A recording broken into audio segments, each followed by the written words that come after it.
जैसा कहा जाता है कि भदोही कभी भी पिछड़े क्षेत्र में नहीं रहा है। आज उसी क्षेत्र में मैं सूर्यावा में पहुंचा हूं।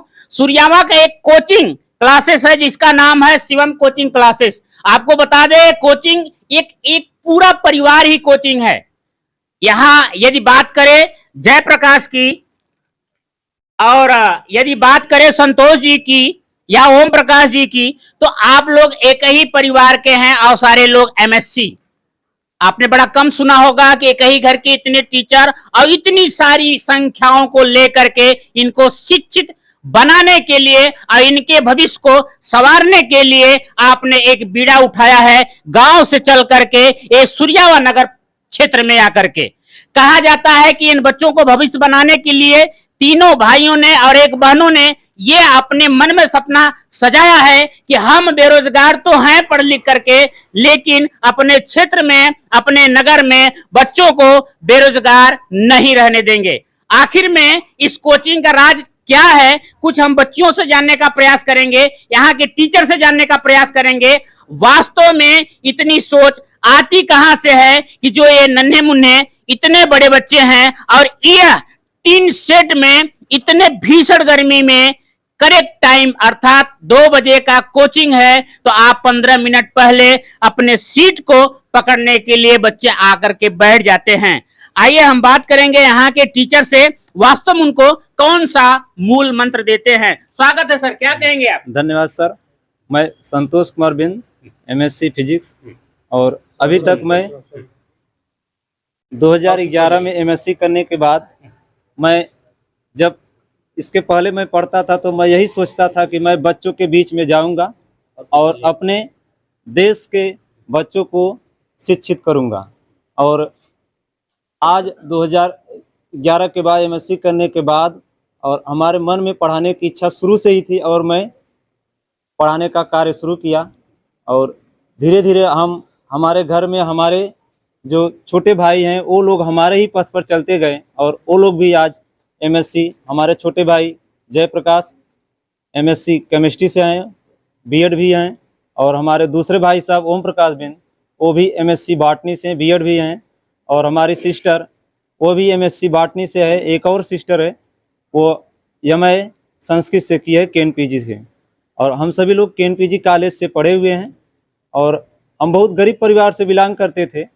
और हमारे भदोही जिले में सरकारी कॉलेज काशी नरेश राजकीय स्नातकोत्तर महाविद्यालय की देन है, जो कि हम लोग आज इस जो शिक्षा का इतना ज़्यादा खर्च हो रहा है कि हम लोग वहाँ से सरकारी कॉलेज होने के नाते पढ़ पाएँ। और पढ़ने के बाद सभी लोगों ने सोचा कि भाई हमको कुछ कुछ रोज़गार मिलना चाहिए, तो सभी लोग पढ़ाना शुरू किए।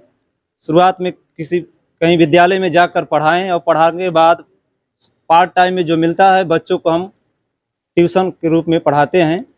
और हम लोग मेहनत करते हैं और हम लोगों की मेहनत पर बच्चे सुनते हैं, वो आते हैं पढ़ने के लिए, सर हम पढ़ेंगे। और लगातार 2022 से हमारे यहाँ के बच्चे डिस्ट्रिक्ट में अपना स्थान ला रहे हैं। 2022 में कुमार ज्ञानू गौतम डिस्ट्रिक्ट में उसका दूसरा स्थान था, और फिर 2024 के रिजल्ट में मनोज कुमार यादव उनका भी 8वां स्थान है इस बार जिले में। और बच्चे उन्हीं को देख करके आते हैं और भाई हम लोग बच्चों का हर प्रॉब्लम हल करने का प्रयास करते हैं। कोई भी बच्चा हो, चाहे बालक हो चाहे बालिका हो, किसी भी वर्ग का हो, हम लोगों के साथ किसी प्रकार का कोई भेदभाव नहीं करते हैं। और पूरा जितना हम लोगों को नॉलेज है उनके प्रॉब्लम को हल करने का प्रयास करते हैं, एक अपने बच्चों की तरह। यहाँ बच्चे और बच्चियाँ जो आ जाते हैं उनको हम ये महसूस नहीं होने देते हैं कि ये किसी दूसरे घर में आए हुए हैं। उनको ऐसा माहौल दिया जाता है कि बच्चे को डर न लगे, ऐसा लगे कि वह हम अपने गार्जियन के हाथ में हैं और हम अच्छा पढ़ सकते हैं। बच्चे आकर के पढ़ते हैं और अच्छा रिजल्ट भी ला रहे हैं। थोड़ा सा इसी को देखकर हम लोग और प्रयास हैं। और इस बार हमने सोचा है कि अपने डिस्ट्रिक्ट से नीट यूजी का बच्चा स्थान लाए, और इसलिए हम लोग नीट यूजी का भी क्लास शुरुआत करने का प्रयास कर रहे हैं। क्लास जारी भी है इस वर्ष से। और जैसा कि कहा जाता है संतोष जी का नाम ही संतोष है, तो संतोष के साथ आपको बता दें कि गरीब परिवार से बिलोंग करने के साथ साथ केएनपीजी के छात्र रह चुके हैं।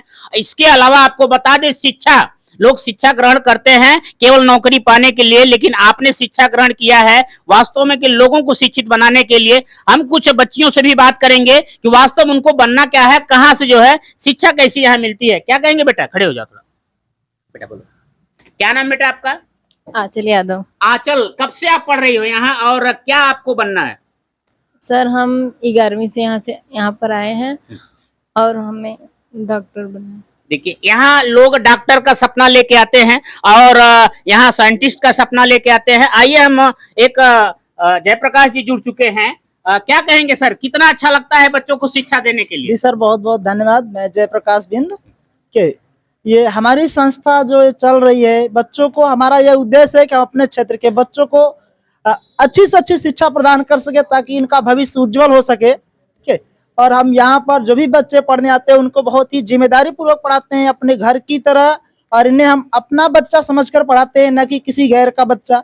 इसलिए ये बच्चे इतनी संख्या में यहाँ पर आए हुए हैं। ठीक है, अगर हमारा ये प्रयास है कि हम इन बच्चों को अच्छे से अच्छे शिक्षा दे सकें। वास्तव में कहा जाता है कि घर के जैसे शिक्षा दिया जाता है और समझना भी चाहिए, इसमें कोई दो राय नहीं है। वास्तव में अपनापन है तो जरूर बच्चे आएंगे। आइए हम और कुछ लोगों से जोड़ते हैं और जोड़ करके जानने का प्रयास करते हैं कि वास्तव में शिक्षा यहाँ कितनी बेहतर। क्या नाम है आपका?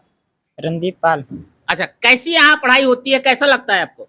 बहुत अच्छा लगता है यहाँ पर आने पर, मतलब ऐसा फील